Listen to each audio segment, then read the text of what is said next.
Bonjour à tous. La vigilance canicule est levée depuis ce matin en Bourgogne-Franche-Comté et si les restrictions liées aux fortes chaleurs prennent fin, la prudence reste de mise. En Côte d'Or, le risque d'incendie demeure très élevé.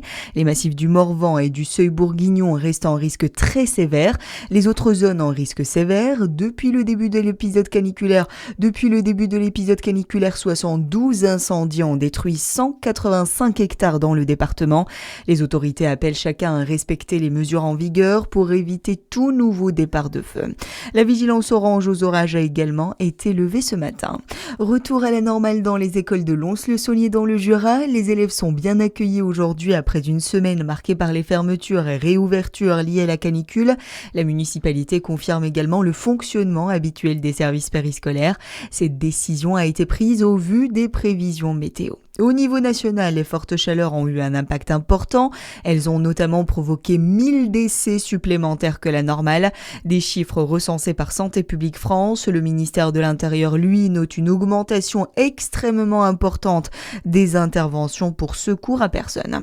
Et après cet épisode caniculaire, Sébastien Lecornu réunit aujourd'hui une nouvelle cellule de crise interministérielle. Selon Matignon, il s'agira de faire le bilan de ces derniers jours. Également à l'ordre du jour, le suivi des impacts sanitaires, mais aussi socio-économiques, dont l'agriculture. Dans le reste de l'actualité, fédérer les visages de la culture en Bourgogne-Franche-Comté, c'est l'objectif des rencontres territoriales qui se tenaient la semaine dernière au théâtre municipal de Dole. À l'initiative de ce rendez-vous, Jean-Philippe Lefebvre, l'élu dolois, préside la Fédération nationale des élus à la culture. Il a réuni de nombreux collègues de la région pour échanger sur les grands défis de ce début de mandat, mais aussi pour leur présenter les formations et outils d'accompagnement.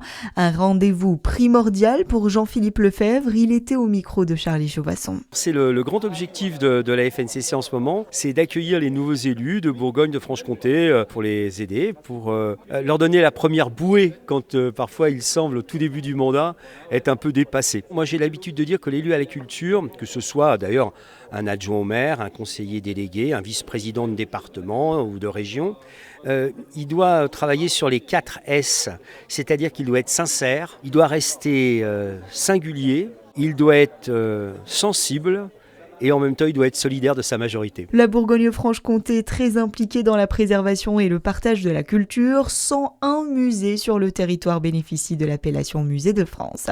Et puis on termine avec du foot. Le Canada est le premier qualifié pour les 8e de finale de la Coupe du Monde. Les Canadiens ont battu l'Afrique du Sud, une victoire 1-0 décrochée au bout du temps additionnel. Ils retrouveront les Pays-Bas ou le Maroc samedi à Houston. Verdict la nuit prochaine. À suivre votre météo sur Fréquence Plus.